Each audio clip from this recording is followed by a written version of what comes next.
Tuan Cartel mengulas senyum. Lalu berbalik dan menghadap pada Jason yang berdiri di belakangnya. Baiklah, jika kau sudah setuju, aku tidak akan pergi dari rumah ini, kata Tuan Cartel. Pria tua itu masih saja berbicara dengan suaranya tertahan, menunjukkan seolah jika ia memang benar-benar marah pada Jason. Aku tidak akan membantah perkataan kakek lagi. Timpal Jason serius. Setelah menimpali perkataan Tuan Cartel, Jason pun kembali ke kamarnya, membiarkan Amora mengurus Jensen. Melihat Jason pergi dengan wajah dongkol, Tuan Cartel kembali tersenyum. Aku akan menggunakan kelemahanmu agar patuh padaku dan menerima kehadiran Amora. Ruang makan keluarga Cartel, di sanalah kini Amora, Jensen dan Tuan Cartel berada. Ketiganya sedang sarapan bersama. Sedangkan Jason, belum kelihatan batang hidungnya. Sepertinya, pria itu masih berada di lantai atas. Makan yang banyak, agar tidak lapar di sekolah, kata Amora pada Jensen. Tangannya menyodorkan sendok berisi makanan. Jensen mengangguk dan tersenyum. Lalu, menerima suapan yang disodorkan oleh Amora. Melihat Jensen langsung dekat dan mau menerima kehadiran Amora, Tuan Cartel mengulas senyum. Hati pria tua itu menghangat, senang melihat cicitnya dekat dengan Amora. Ia berharap, semoga saja gadis itu bisa menyentuh hati dan perasaan Jason yang selama ini membeku. Jangan menyuapi Jen saja, kakak cantik juga harus makan, kata Jensen dengan pipi menggembung. Baiklah, kakak juga akan makan, ucap Amora. Setelah makan, kita langsung berangkat ke sekolah, tuturnya. Dari undakan tangga rumah itu, Jason yang sejak tadi memperhatikan, tampak termangu lantaran melihat senyuman lebar putranya. Jarang sekali Jensen tersenyum lepas seperti ini. Biasanya, dia selalu murung jika akan berangkat dan juga pulang sekolah, ucap Jason dengan pelan. Cukup lama Jason memperhatikan melalui undakan tangga, akhirnya ia turun dan bergabung sarapan bersama yang lainnya. Melihat Jason melangkah mendekat, Jensen seketika melengos dan membuang muka, tak mau melihat wajah ayahnya. Namun, Jason yang mendekat malah duduk di sampingnya dan mengusap kepalanya dengan pelan. Makan yang banyak agar cepat tinggi dan semakin pintar, kata Jason pada putranya. Jensen mencebikkan bibirnya dan menepis tangan sang ayah. Jangan sentuh kepalaku. Dasar jahat. Makinya. Dimaki oleh putranya, Jason menghela napas pelan. Lalu, menarik tangannya dan mengisi piringnya. Maafkan ayah, ucap Jason tanpa mau menatap wajah kesal putranya. Tanpa mendengarkan ucapan ayahnya, Jensen kembali menerima suapan Amora dan tersenyum pada gadis itu. Kakek, Jen dan kakak cantik tidak mau ke sekolah diantar ayah. Jen maunya diantar oleh Paman Lee. Jensen yang baru saja menelan isi mulutnya, berbicara pada Tuan Cartel yang duduk di seberang meja. Tuan Cartel tersenyum dan mengangguk. Baiklah, nanti kakek akan perintahkan Paman Lee untuk mengantar kalian, tuturnya. Mendengar respon kakek buyutnya, Jensen bersorak. Hari itu, ayahnya tidak akan bisa mengganggunya dan Amora. Yes. Hari ini aku dan kakak cantik bisa bersenang-senang tanpa ayah. Big. Melotot lebar mata Jason. Kenapa perkataan Jensen seolah mengatakan jika dirinya adalah orang ketiga? Kau berani sekali berbicara seperti itu pada ayah. Kau pikir aku ini apa? Orang ketiga. Maki Jason. Jensen memutar malas bola matanya. Anggap saja begitu. Pokoknya mulai sekarang, ayah tidak usah mengantarku ke sekolah lagi. Aku bisa pergi bersama kakak cantik dan Paman Lee, ujarnya. Melemas sudah tubuh Jason. Dari kecil sampai tua, hidupnya selalu saja berada di bawah tekanan. Tega sekali Jensen padaku. Kenapa dia lebih memilih Li Jian dan gadis licik itu? Setelah sarapan, Jensen dan Amora benar-benar berangkat ke sekolah diantarkan oleh Li Jian, driver muda yang cukup tampan di kediaman keluarga Cartel. Ditugaskannya Li Jian mengantar jemput Jensen dan Amora, tentu membuat Jason merasa tak senang. Awas ya, jika nanti kau butuh, ayah tidak akan peduli. Tunjuk Jason pada putranya. Pria itu berpura-pura merajuk dan marah, membuat Tuan Cartel geleng-geleng kepala melihatnya. Nanti kalau butuh sesuatu, Jen akan minta pada kakak cantik dan Paman Li. Balas Jensen dengan mata melotot. Semakin kesal Jason dibuatnya, bahkan ia mendengus dan segera memasuki mobilnya. Jalan. Titahnya pada driver. Baik, Tuan. Setelah Jason berangkat bekerja, Amora dan Li Jian pun segera mengantar Jensen ke sekolah. Hati-hati. Jika ada apa-apa, kau harus segera membereskannya, Li. Peringat Tuan Cartel pada Li Jian. Siap, Kek. Aku akan melindungi Tuan kecil dan Mora. Timpal Li Jian dengan patuh. Di satu sisi, Li Jian mengantarkan Jensen dan Amora ke sekolah. Sedangkan di sisi lain, Jason tak hentinya mengomel di dalam mobilnya. Menyebalkan. Makinya pada diri sendiri. Li Jian begitu baik pada gadis licik itu, bahkan setuju membantunya mengurus Jensen. Jangan-jangan, mereka berdua memiliki hubungan. Prasangka buruk kembali menyerang otak Jason yang agak minus. Selalu saja curiga pada orang yang tidak disukainya. Bahkan, driver yang mendengarkan omelannya di sepanjang jalan, sampai geleng-geleng kepala. Putar arah mobilnya. Titah Jason dengan tiba-tiba. Mendengar perintah Jason, driver itu langsung memutar arah mobil yang dikendarainya. Apakah ada barang yang tertinggal, Tuan? Tanya driver pada Jason. Tidak ada. Aku ingin ke sekolah Jensen dan mengawasi Li Jian dan gadis licik itu. Aku tidak akan membiarkan mereka menyakiti putraku. Dasar anak lar, tidak punya ibu. Anak H4 Ram sepertimu tidak pantas sekolah di tempat ini. Jensen yang dirundung dan dibuli oleh anak-anak seusianya, tampak menangis di taman bermain.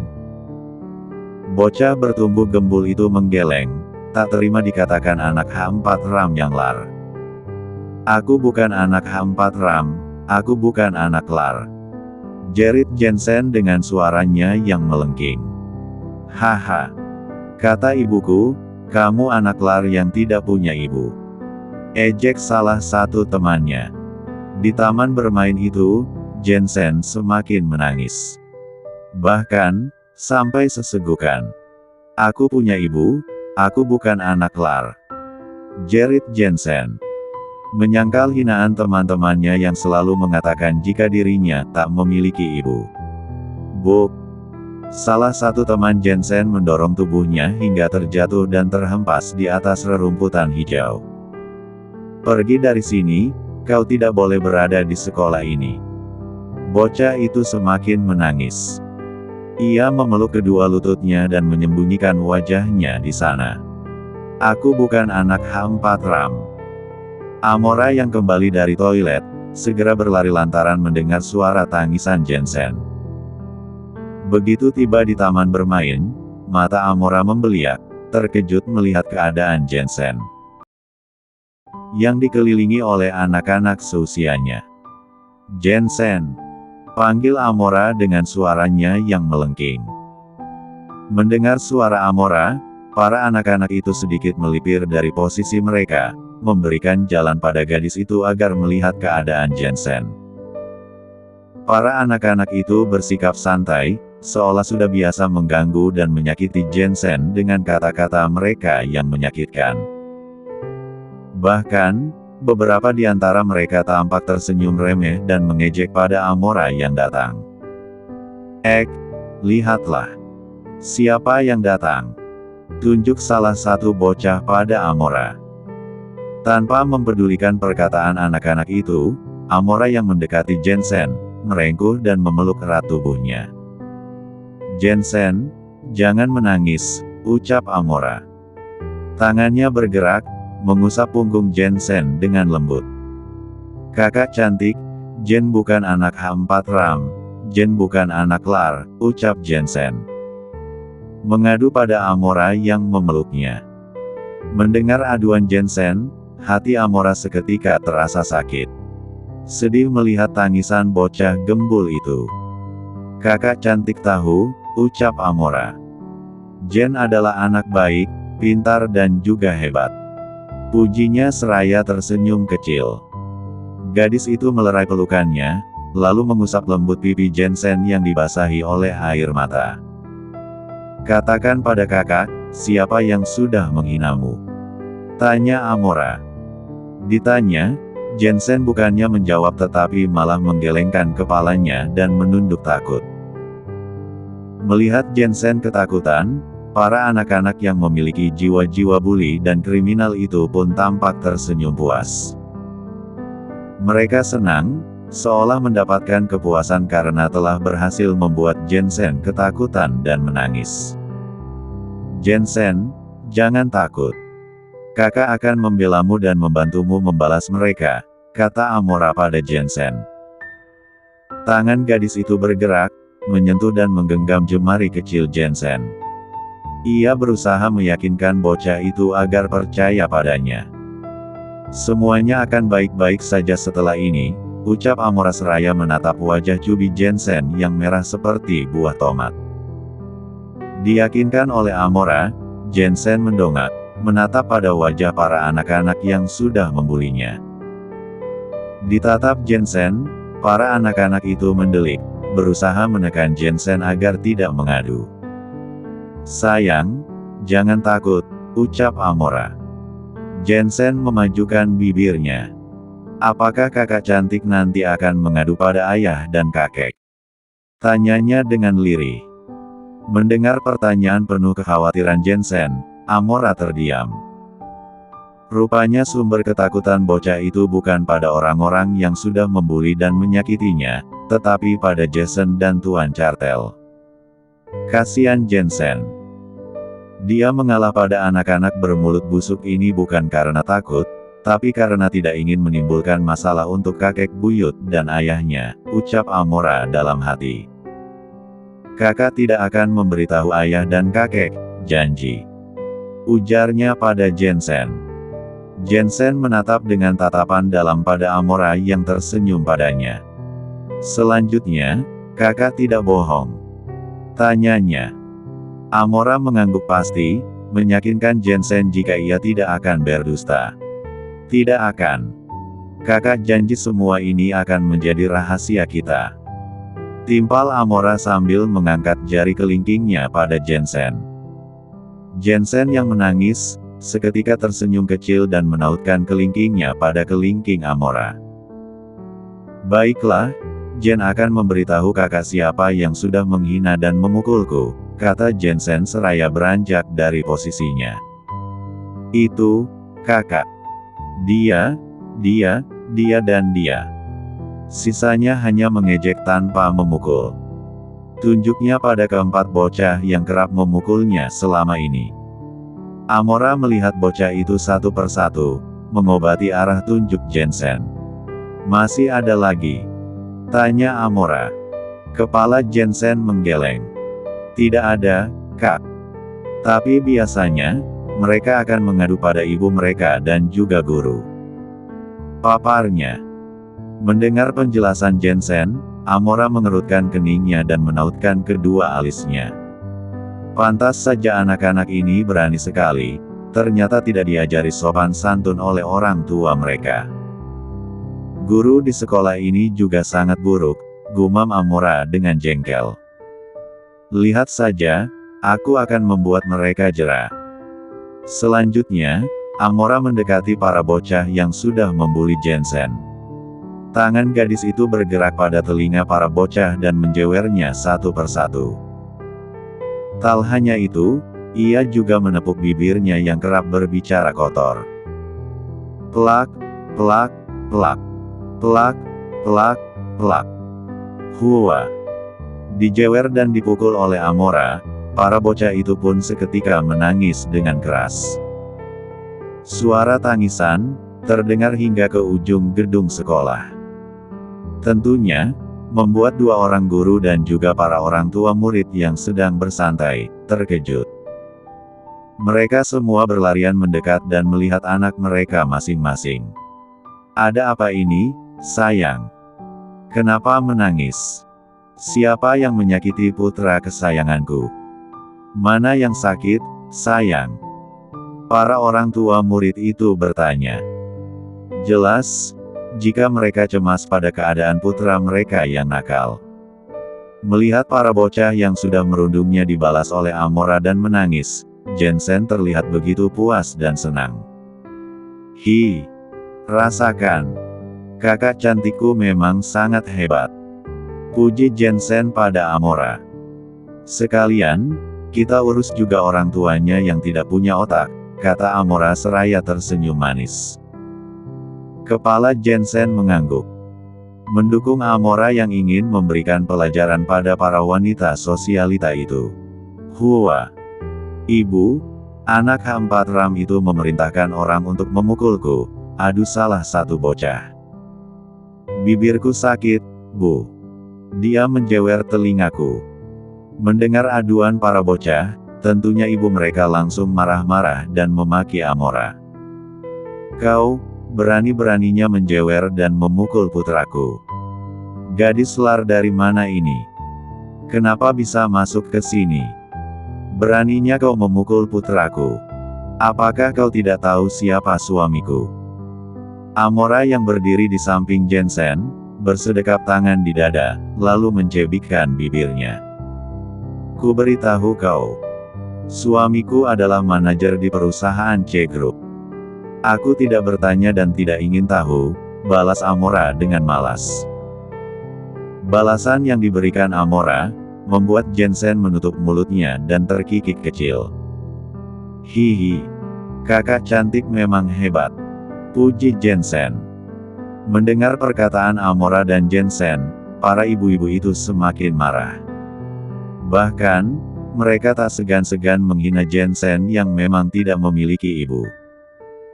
Kalian berdua memang cocok, yang satu gadis kampungan, yang satunya lagi anak H4 Ram. Bu Guru, keluarkan anak lar ini dari sekolah. Jika tidak, kami akan menuntut tempat ini. Aku akan melaporkan kalian ke kantor polisi. Lihat saja, aku tidak akan membiarkan gadis kampung dan anak lar ini keluar dari tempat ini sebelum mendapatkan pelajaran. Sudut bibir Amora tersungging. Tak sedikit pun ia takut pada para ibu-ibu itu dan juga guru yang ada di sekolah Jensen. Pantas saja mulut anak-anak ini bau, ternyata mulut ibunya busuk bangkai. Lontar Amora dengan suaranya yang datar. Kau. Seorang wanita mengangkat tangannya dan hendak memeluk Amora. Namun, dengan cepat gadis itu mencekal pergelangan tangannya dan mendorong kasar tubuh wanita itu hingga jatuh terhempas. Bleduk. Bruk. Haha. Kakak cantik benar-benar keren. Melihat ibu salah satu bocah yang membulinya jatuh dan terduduk di atas rerumputan, Jensen tertawa dengan keras. Kau berani sekali bersikap kurang ajar padaku. Jerit wanita itu. Kalian semua, hajar dan usir gadis kampung ini. Titahnya pada teman-temannya. Diperintahkan oleh wanita itu, wanita yang lainnya mengangguk dan hendak mengeroyok Amora. Namun, sebelum mereka bertindak, Amora sudah bergerak lebih dulu dengan cepat. Plak, plak, plak. Gadis itu menamparkan wajah wanita itu satu persatu, memberikan pelajaran yang selama ini belum pernah didapatkan oleh para wanita itu. Plak, plak, plak. Mulut kalian benar-benar bau. Maki Amora. Apakah seperti ini cara kalian mendidik anak? Membiarkan mereka berbuat seenaknya dan merundung anak lain. Cih! Didikan kalian benar-benar buruk. Makinya dengan mata melotot. Dua orang guru yang mengajar di kelas tempat Jensen belajar, hanya diam dengan kepala tertunduk. Mereka takut melihat keberanian yang ditunjukkan oleh Amora. Baru kali ini mereka melihat ada seorang wanita muda yang begitu berani. Kalian berdua. Tunjuk Amora. Ditunjuk oleh Amora, kedua guru itu mengangkat kepala mereka dan meneguk ludah dengan bersusah payah. Seperti inikah fasilitas dan keamanan di sekolah elit kalian? Bisa-bisanya kalian membiarkan salah satu murid dibuli dan dipukuli oleh murid lain, kata Amora. Aku sangat yakin, jika kalian mengetahui masalah ini. Bukannya bertindak, tapi justru tutup mata dan bersikap tidak peduli. Lihat saja, aku akan mengurus masalah ini hingga tuntas dan memberikan keadilan untuk putraku. Tekannya dengan suara lantang. Jensen yang berada di samping Amora, merasa begitu senang karena disebut sebagai putranya. Bocah itu berharap, semoga Amora benar-benar menjadi ibunya. Kalian dengar semuanya. Aku akan membalas rasa sakit yang kalian berikan pada Jensen selama ini. Tak terima pada perkataan Amora yang ingin memberikan keadilan pada Jensen, beberapa orang wanita pun menghubungi suami mereka dan memintanya datang ke sekolah. Mereka semua tidak ingin Amora membuat masalah dan mengadukan masalah perundungan itu ke kepala sekolah dan juga dinas pendidikan. Jangan harap kau bisa bertindak sesukamu, kata salah satu orang tua murid. Amora tersenyum tipis dan memicingkan matanya. Coba saja hentikan aku jika kau mampu. Tantangannya. Aku sudah menghubungi suamiku. Sebentar lagi dia akan datang dan memberimu pelajaran. Semakin tersenyum Amora dibuatnya. Tak menyangka jika para wanita sosialita itu benar-benar tidak memiliki rasa malu, menggunakan kekuasaan pasangan untuk menekan orang lain. Setelah suamiku datang, jangan harap kau dan anak larmu itu bisa keluar dengan selamat dari tempat ini. Apakah kau pikir aku takut dengan ancamanmu? Tanya Amora dengan nada mengejek. Kuberitahu padamu, suamiku adalah orang penting di perusahaan C Group. Setelah dia datang, aku akan memintanya untuk menghancurkanmu dan anak H4 Ram ini. Baru saja wanita itu selesai berbicara, suara lantang yang berasal dari gerbang sekolah itu membuat semua orang terkejut. Coba saja jika berani. Kita lihat, siapa yang akan hancur lebih dulu. Panggil saja suamimu. Sekalian kita lihat, siapa yang akan hancur lebih dulu. Suara lantang bernada dingin yang berasal dari gerbang sekolah, membuat Amora dan yang lainnya menoleh bersamaan. Mereka semua menatap ke arah sumber suara, di mana Jason melangkah mendekat bersama supir pribadinya. Ayah! Sebut Jensen saat melihat Jason. Melihat ayahnya, wajah Jensen seketika memucat. Bocah itu melangkah mundur dari posisinya dan bersembunyi di balik tubuh Amora.